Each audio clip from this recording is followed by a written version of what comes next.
Boa noite, bem-vindo ao Mozefo Young Leaders. Hoje vamos falar sobre o investimento na transformação. E o tema é exatamente este, investir para transformar. Na sequência deste tema, vamos ver como é que de facto é possível assegurar que os jovens participem neste processo de transformação, numa altura em que o principal desafio dos países em desenvolvimento, particularmente o nosso país, Moçambique, também enfrenta o mesmo desafio. E temos como painelista de hoje o Sr. Ngueto Yambaye, que é, na verdade, portanto, o ex-diretor executivo da África no Fundo Monetário Internacional e também foi Ministro da Economia e Planificação do Chade. A nossa entrevista vai ser conduzida em inglês. Good evening, Dr. Yambaye. How are you doing? I am doing great. Thank you for inviting me to attend to this meeting. Yes, it's our pleasure to join this meeting. Today, as you know, we are going to talk about investing to transform, and we would like to know your experience and your analysis about this theme. And the first question that I have to put here to analysis is, what public policies can be developed to foster a more inclusive economic growth path in African continent? Thank you very much. It is a pleasure to attend to this meeting. So I would like to thank you very much for your invitation. And I am, as you said, Dr. Ngueto Yambaye. And now I am the Managing Director of the African Guarantee and Economic Cooperation Fund, FAGAS, the headquarters located in Cotonou, Benin. I was exactly the former Executive Director for IMF. Yes. And also a former Minister of Economic and Development Planning of Chad. Yes. So about your first question, which is very important, because I think that fostering more inclusive growth in Africa is necessary to develop comprehensive and highly strategic in terms of public policy. Yes.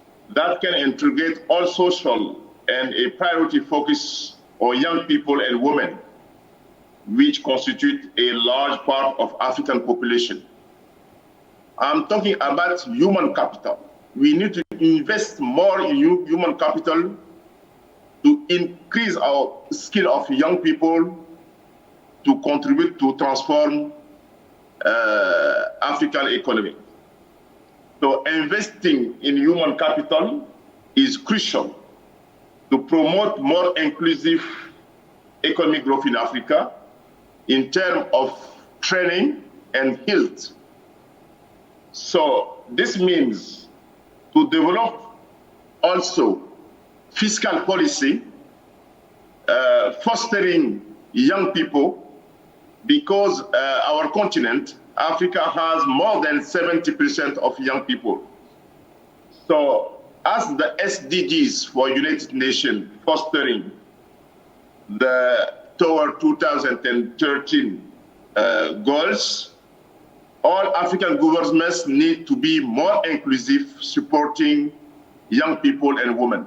But the question is, Professor Yambaye, the question is, how can we guarantee what kind of public policy that we can adopt to guarantee the inclusive economic growth in Africa? That's the point. Exactly. The transformation needs training people to make them more competent.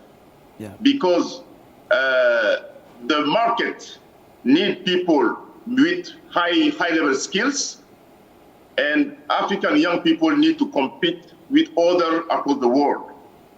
And for example, Rwanda and Mozambique are doing very well. And I visited your country 2 years ago, and I appreciate the commitment of government of your country and others like Rwanda who are doing better. Okay, but in another term of analysis, I would like to know how African countries can, for example, invest in human capital, while we know that there's not enough resource to put public policy work. No, I think that there is no need to see only financial resources. Yeah. Africa have other resources.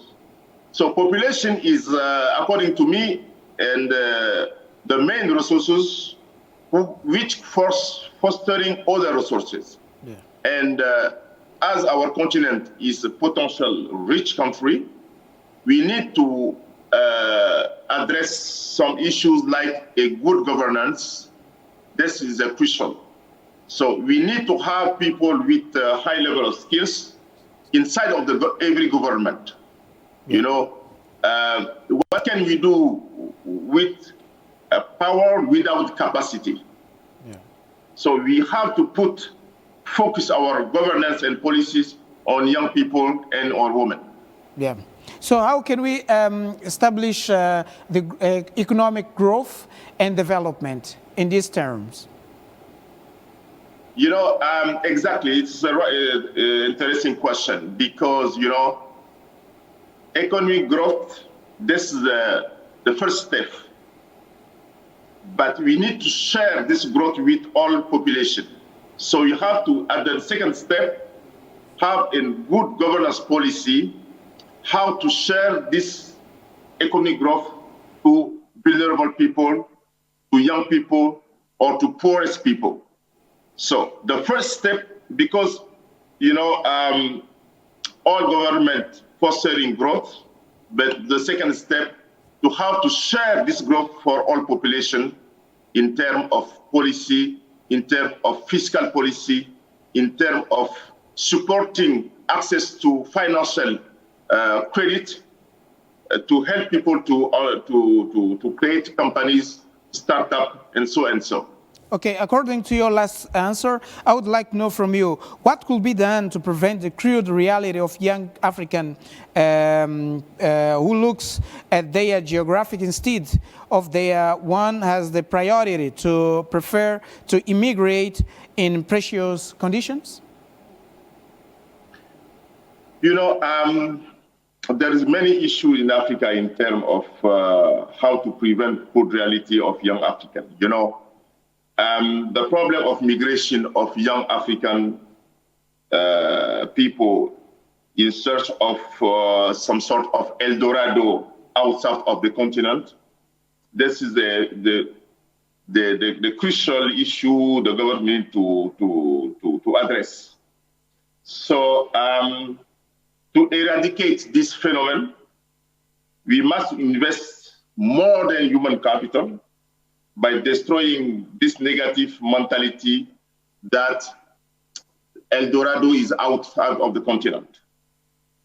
For example, we must involve these young people in the construction, in the many projects, to help them to stay in their country. Young people must also understand that there is a formal way to migrate, that they have to stay home. Finally, young people must understand that Africa is full potential in terms. You have to be confident in our country first and in our continent. So the main issue is we have many conflicts in our continent, and we have to prevent this continent to help people to stay home. Okay, and one of the questions that has been repeatedly put on social medias is if we, for example, we invest in human capital, we have people, we have the youth with high education in Africa, but they don't have employment, or they work to the sector that are not formed, are not educated to work to. So how can we correct this, how can I say, problem that many countries, many developed countries in Africa are facing now? So in reality, everything is depend of the quality of governance and the quality of policy set up by each country. We need to elaborate the right policy and have good governance. This is crucial. So we need every government need to help in terms of governance, people to get access on credit, for example. Yes, but it seems like we used to import some foreign policies to implement in African countries, but sometimes it seems like these public policies are not working properly. And what is the problem? I thought already at the beginning of this meeting, because we need to set up the right policy, and we have to be confident on our capacity to be inclusive in terms of national policy. You know, you don't, after 16 years after independence, because my home country gets independence 16 years ago, today all African or most of African are educated outside of the continent. Now we back home, we need to be confident to set up some sort of original policy to fostering development in our continent. So we cannot continue to import some policy method to implement our policy home in Africa. All depend of the capacity of each government to set up the right policy in terms of access to financial credit and to set up, fostering entrepreneurship, for example. Okay, this week we are celebrating the Youth International Day, and the question is how to effectively finance programs directed to addressing the biggest challenge of the youth in developing countries or in developing economies, such as education and training, housing, decent work, and entrepreneurship. Exactly. I'm remembering about one Chinese proverb which said, let him learn how to fish rather than give him fish to the hungry. Yeah. So we need to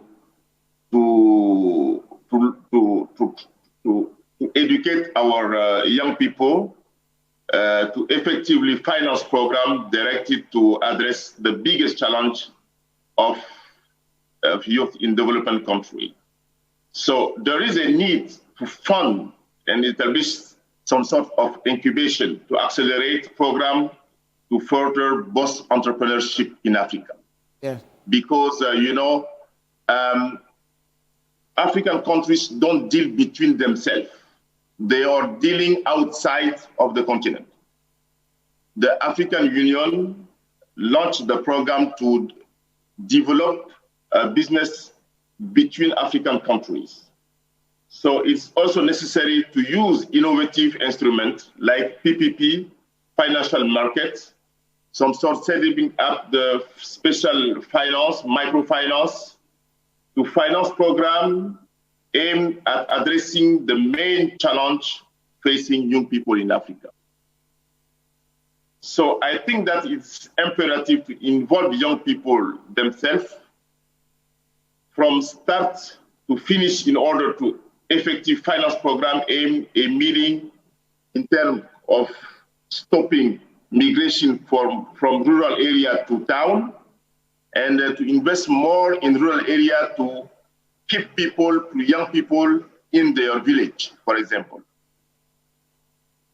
So the next question is, how can we do it, this kind of ideas? For example, young people or the people who are involved in entrepreneurships in Africa or in developing countries in Africa, they used to complain about the lack of the markets. It means they can have some economic ideas to produce, but they don't have the market to put the products. So how can we create the good markets to feed these ideas in the entrepreneurship? Absolutely, that's a good question, but I would like to let young people in Africa to know that young people in Mozambique can have getting access to market in Chad, in Senegal, in South Africa, in Rwanda, etc. So Africa is a big, very big continent. And I know that there is some sort of problem of communication because language. So in Mozambique, you speak Portuguese. Yeah. In Chad, they speak French. In Rwanda, they speak English and so and so. But we have to work together, put our young people together, because, for example, in Mozambique, people have more skills in some area, which in Chad, people need young entrepreneurs from Mozambique to come and work for them in Chad. So we have to put together all young people to work together to create together some sort of African multinational companies. For example, in my home country, Chad, we have the cattle is very important. People of Chad is producing cotton, you know? So if Mozambican market or other country need product coming from Chad, you have to deal. Why Chamber of Commerce from Mozambique don't deal with other African Chamber of Commerce? This is a new idea. We have to be innovative to create this relationship before companies, between companies and between entrepreneurs. And my question is specifically what Dr. Yambaye said now. What's the problem between this connection with, for example, Mozambique chambers and other countries in Africa? We have to open our borders. And I think many African countries have opened their borders to others. So each government for each country needs to take the initiative to deal with with other countries, to open their market to other African countries. And so what is the African Union is doing very well now. I don't know if you are aware about what the new policy of the African Union who opened the borders. So the African market now is becoming very large for everyone. But the experience that we have specifically in Mozambique, the experience that we have from SADC region, it seems that the economic integration strategy has failed. So my question is how to open the borders with the failures of the economic integration strategy that we have now. You know, SADC is only one region of 5 in Africa, or six Africa. So the experience I have for Central Africa and West Africa is very interesting. So all borders in West Africa are open. ECOWAS, WAEMU, CEMAC, all these sub-regional markets are open. And we need people from SADC to come in West Africa or in Central Africa to deal with people, with companies, and with the market. I can reassure you that in West and Central Africa, the borders are open and the market is very, very open, and we welcome everyone coming from SADC or from Mozambique to come to deal with us. Okay, the investment and the creation of opportunities for the youth is an unquestionable priority in our continent. What experience involving the promotion of opportunities or the mitigation of inequalities do you think could be replicated successfully in various regions of our continent? You know, in every country, we need to set up a good policy. and good governance. This is the key. And many countries in Africa is doing better. Inequality is like the old COVID-19. It's like a disease, and we need to address this disease in terms of economic policy and public policy. So and I appreciate what's happening in many countries in Africa in terms of addressing the issue of inequality and poverty. I'm also talking about some countries like Rwanda, which is doing very well. And I visit your country, Mozambique, in 2016. And I appreciate,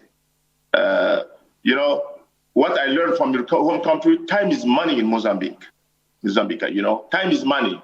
When officials receive me at the official of the IMF, I appreciate the management of time. So it's not only much money to solve or address the issue of inequality or poverty, but we need to be inclusive. So the first thing to do is young people or every people need to be educated very well to be competitive in the market, in the employment market. So, and if everybody is educated, we can solve easily the issue of inequality and poverty. Yes, and in your point of view, how to do entrepreneurship in Mozambique? We know that the world are facing COVID-19 pandemic, and seems like the youth, they see that their gates have already closed, and they do not have sufficient ideas to increase their creativity to build another business just to face these economic challenges in our country. You know what is interesting, and I have to call my my fellow young people in Mozambique to be confident and to stay first home, and then to come in other African countries to deal with them. We need to connect our schools, our universities, our markets, our chamber of commerce, to put them together in some sort of relationship or business. People of Mozambique speak Portuguese. In other countries, we speak French or English or Spanish. But this is not a barrier. We have to deal as we are African brothers. We have to come and see what can we to do together. Don't go outside of the country. I live more than 15 years in the United States, and I decided to come back home in Africa. So now I'm living in Benin. The capital is, the big city is Cotonou, and I'm working here. So I'm calling for young people in Africa. This is your century. The 21st century is yours. And there is a new generation of African leaders who is working to think how we can integrate more young people in our policy in terms of opportunities and strengthening their capacity to do better, getting out of poverty, of inequality, and they can go everywhere in Africa. The continent is 54 countries. And I encourage my fellow young people in Africa, in Mozambique, to come in other countries, and we can get together what we can fostering our development, our common development. Okay, being confident, as you said already, Dr. Yambaye, what way outs the youth in Africa can find nowadays just to have a quick results in short, middle, and long term?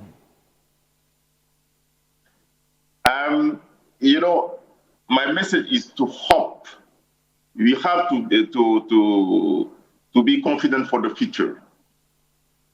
I'm asking to my many friends that I would like to travel again to Mozambique and in East Africa.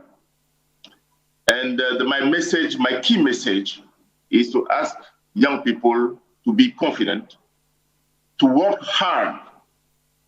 Don't want some easy way to develop your business. You have to work hard. You have to learn every day. Even you need to success in your business. So you have to learn every day. You have to be confident. You have to be some sort of the young manager, and you have to share your experience with others. Okay, Professor Yambaye, what do you mean when you say hard work? What does it want to mean, according to the reality of our countries? Hard work means, according to me, you have to pursue what you dream.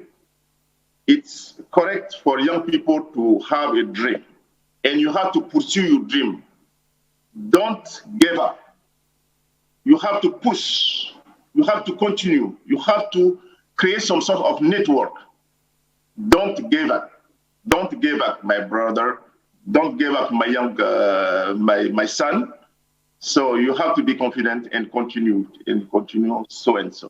So do you believe that's possible to reach the prosperity, dreaming a future according to hard work? Absolutely. So why, if someone is young people, poverty is a transitional situation of people. Nobody is coming in the world is born to be poor or rich. So I say that is a transitional situation. So why, if you are well educated, or if you are not educated at that time, you have to continue to be educated. And there is some challenge in the life. Challenging some position, you have to succeed if you are poor. You have some courage to move ahead. It's my case. Okay. I come from what I'm doing today because I have the chance to be educated very well. Okay. My parents, they send me at school and follow me. They need me to succeed. After getting my graduation, I come to the market and I find a job. But you have to pursue your dream. You have to be innovative. So there's no footstep that the African youth must follow? No, because there is many cases in Africa. There is many businessmen in Africa who succeed, like the Nigerian, what is his name? Dangote, for example. I don't know if you know these guys. I never met him, but this is the case. I need young people in Africa to look how Dangote succeed in his business, for example. And there's many Africans who succeed across the world. So don't stay only in your home country, but you have to go out, come in other African countries. There's many other opportunities, and you have to share your experience from your home country and from other African countries. Thank you, Dr. Yambaye. Yes? Exactly, because I need my fellow African young people to be proud of them, to be African. Okay. Exactly. Thank you very much. Thank you, Dr. Yambaye, for joining us in Mozefo Young Leaders, and we appreciate your participation. I hope to see you next opportunity. Thank you very much for your support, and you are working on the issue, the interesting issue for African countries, and I look forward to talk with you next time, maybe in Maputo. Okay, thank you very much indeed. E assim termina a nossa conversa com o Dr. Ngueto Yambaye. Conforme eu introduzi, Ngueto Yambaye, portanto, foi diretor executivo do Fundo Monetário Internacional para o continente africano e também foi ministro da Economia e Planificação do Chade. E assim terminamos então o espaço Mozefo Young Leaders e agradecemos então a si que nos acompanhou pela audiência. Esperamos por si, portanto, nas próximas ocasiões. Boa noite, até a próxima.